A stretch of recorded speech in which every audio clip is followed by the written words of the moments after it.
18 tahun yang lalu, tepatnya 22 Januari 2024, Kobe Bean Bryant membuat sejarah baru di dunia NBA. Di pertandingan melawan Toronto Raptors, pemain bernomor punggung 8 ini berhasil membukukan 81 poin dan membawa Lakers meraih kemenangan. Dengan 81 poin tersebut, Kobe pun resmi menjadi pendulang poin terbanyak kedua di sepanjang sejarah NBA, di bawah seorang legenda NBA era 60-an, Wilt Chamberlain. Bagaimanapun, meski belum mengalahkan rekor 100 poin dari Wilt, tapi pencapaian 81 poin dari Kobe ini bisa dibilang jauh lebih luar biasa. Kobe mencetak poin dari segala penjuru lapangan. Ia juga memiliki lawan yang lebih berat di game tersebut, sehingga saya menyimpulkan 81 poin dari Kobe lebih istimewa dan sulit didapat dibanding 100 poinnya Wilt Chamberlain.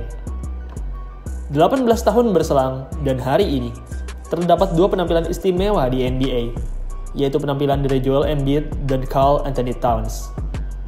Di 22 Januari 2024 ini, mereka berdua berhasil mendulang lebih dari 60 poin pada satu pertandingan. Embiid mendulang 70 poin, sementara Karl Anthony Towns berhasil mencetak 62 poin.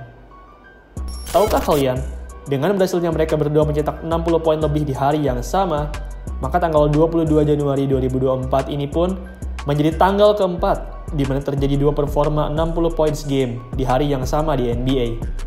Sebelumnya, di 4 September 1978, David Thompson dan George Gervin pernah melakukan hal serupa. Begitu juga dengan Jerry West dan Wilt di tahun 1962, dan Wilt Chamberlain dan Elgin Baylor di tahun 1961. Usai 46 tahun, akhirnya pencapaian semacam ini terulang kembali. Bagaimanapun, meski ada dua pemain yang luar biasa di hari ini, tapi hari ini Mimin hanya ingin membahas performa dari Joel Embiid saja. Pada game melawan Victor Wembanyama dan kawan-kawan, pemain asal Kamerun ini berhasil tampil garang dengan torehan 70 points, 18 rebound, dan 5 assist. Semenjak awal, Embiid sudah garang dalam mencetak angka. Mid-range-nya, dunk-nya, serta puluhan free throw-nya berhasil menolongnya meraih 70 poin. BTW, tahukah kalian, dengan 70 poin, 18 rebounds, dan 5 assist, maka Joel Embiid pun resmi menjadi pemain kedua di NBA yang berhasil mencetak setidaknya 65 poin, 15 rebound, dan 5 assist. Pemain lain yang pernah mencetak pencapaian elit ini hanyalah Michael Jeffrey Jordan. Pada 28 Maret 1990 yang lalu, pada game melawan Cleveland Cavaliers, Jordan berhasil tampil menggila dengan 69 poin, 18 rebound, dan 6 assist. Luar biasa. Game melawan San Antonio Spurs ini jelas merupakan game yang luar biasa bersejarah bagi Embiid.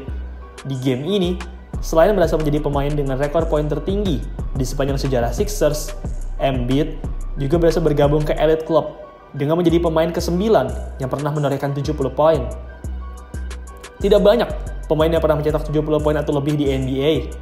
Beberapa skorer hebat seperti Michael Jordan, Kareem Abdul-Jabbar, dan Kevin Durant bahkan tidak pernah mencetak pencapaian elit ini. Joel Embiid memang sedang menggila di musim ini. Sejauh ini, pada 32 pertandingan, pemain berambut gimbal ini berhasil mencatatkan 36,1 poin per game. Tahukah kalian, semenjak tahun 1980, hanya pernah ada 4 pemain saja yang berhasil mencatatkan lebih dari 35 poin per game dalam satu musim, yaitu The GOAT, Michael Jordan, Black Mamba, Kobe Bryant, The Beard, James Harden, dan di musim ini ada The Process, Joel Embiid. Embiid memang saat ini sedang dalam masa prime-nya dalam mencetak angka. Faktanya, di musim 2023-2024 ini, ia berhasil mencatatkan 1,05 poin per menit. Tahukah kalian, dengan 1,05 poin per menit tersebut, Embiid berhasil menjadi pemain dengan poin per menit terbesar di sepanjang sejarah NBA. Jika ia bisa memaintain pencapaian ini sampai akhir musim, maka ia bisa mengalahkan rekor poin per menit terbesarnya Wilt Chamberlain di musim 1961-1962 yang lalu. Musim 1961-1962 sendiri merupakan musim yang legendaris bagi Wilton Chamberlain. Di musim tersebut, pemain bernomor 13 ini berhasil mencatatkan rataan 50 poin per game. Pada dasarnya, jika Embiid mendapat kerataan menit bermain yang sama besarnya seperti Wilt di musim 1961-1962 yang lalu, secara teknis, ia bisa mencatatkan 50 poin per game juga di NBA musim ini. Jarang sekali kita melihat seorang center dominan di NBA era sekarang. Meski terkenal karena suka flopping, tapi harus diakui, pemain asal Kamerun ini memang amat pandai dalam mencetak angka. Bahkan, saat ini, Embiid merupakan center aktif dengan 50 poin game terbanyak di NBA. Total, Embiid telah mengoleksi 8 buah 50 points game di NBA. Sementara itu, center lain di NBA, total jika digabungkan, hanya mampu mencetak 4 buah 50 points game saja. Sangat absurd. Semenjak bulan Desember 2023 kemarin, Embiid memang sudah semakin gila dalam mencetak angka. Tercatat, dari tanggal 1 Desember 2023 sampai sekarang, Embiid berhasil mencetak kerataan sekitar 40 points, 12 rebound, dan 5 assist. Tak hanya memproduksi dalam jumlah besar, Embiid juga amat efisien dalam menembak. Ia mencetakkan 57% field goals, 42% 3 points, dan 90% free throw. Performanya mengingatkan saya pada performa efektif milik Stephen Curry dan Steve Nash di masa prime mereka. Embiid saat ini merupakan salah satu kandidat kuat untuk meraih MVP. Bersaing dengan Nikola Jokic, pemain asal Kamerun ini jelas sangat ingin untuk kembali meraih gelar MVP. Di musim 2022-2023 yang lalu, Embiid merupakan sang MVP, mengalahkan Nikola Jokic. Dan di musim 2023-2024 ini, sepertinya jika Embiid dapat membawa Sixers menjadi tim yang elit, maka ia bisa saja kembali meraih MVP. Jika ia berhasil meraih MVP, maka ia akan menyusul Nikola Jokic sebagai back-to-back MVP, semakin menkukuhkan namanya sebagai salah satu legenda basket dunia. Saat ini, Sixers memang tidak sehebat tim Denver Nuggets yang dibela oleh Nikola Jokic. Meski begitu, Sixers ini juga merupakan tim yang top. Saat ini, mereka tengah berada di urutan ketiga wilayah timur, dengan 29 kali menang dan 13 kali kalah. Mereka hanya berada di bawah 2 tim timur saja, yaitu Boston Celtics dan Milwaukee Bucks. Perjalanan jelas masih amat panjang untuk Joel Embiid dan kawan-kawan. Saat ini, kita baru mencapai pertengahan musim saja. Masih ada puluhan game musim reguler lagi dan pertandingan playoff yang harus mereka mainkan. Babak playoff memang bukanlah babak penentu apakah seorang pemain berhasil menjadi MVP atau tidak, tapi playoff jelas merupakan hal yang penting karena disinilah piala Larry O'Brien bersarang. Embiid dikenal sebagai pemain yang suka off di playoff.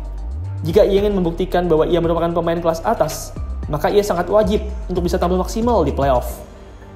Di beberapa musim terakhir, Sixers hanya mentok di semifinal wilayah timur saja. Mereka bahkan gagal mencapai final wilayah timur. Itu merupakan sebuah kemaluan tersendiri bagi Joel Embiid. Embiid sendiri saat ini memang sangat berfokus kepada Sixers. Ia sangat berharap supaya Sixers bisa melaju dan berkembang. Ia sudah bosan menjadi bahan ejekan di playoff. Dan 70 poin dari Joel Embiid ini merupakan tanda bahwa ia lebih siap di musim ini. Oke teman-teman, sekian video pada hari ini. BTW, di hari Sabtu, 27 Januari 2024 ini, Ina Basketball akan mengadakan acara fun basketball game yang terbuka untuk umum. Selama bermain, teman-teman juga akan mendapatkan air minum serta foto dokumentasi gratis. Sabtu ini, kita akan bermain di lapangan basket Asaba Green Arena, Jelambar, Jakarta Barat. Yuk beruan ikutan? Oke guys, sekian video pada hari ini. Terima kasih buat kalian semua yang telah menonton. Dan sampai jumpa di video selanjutnya.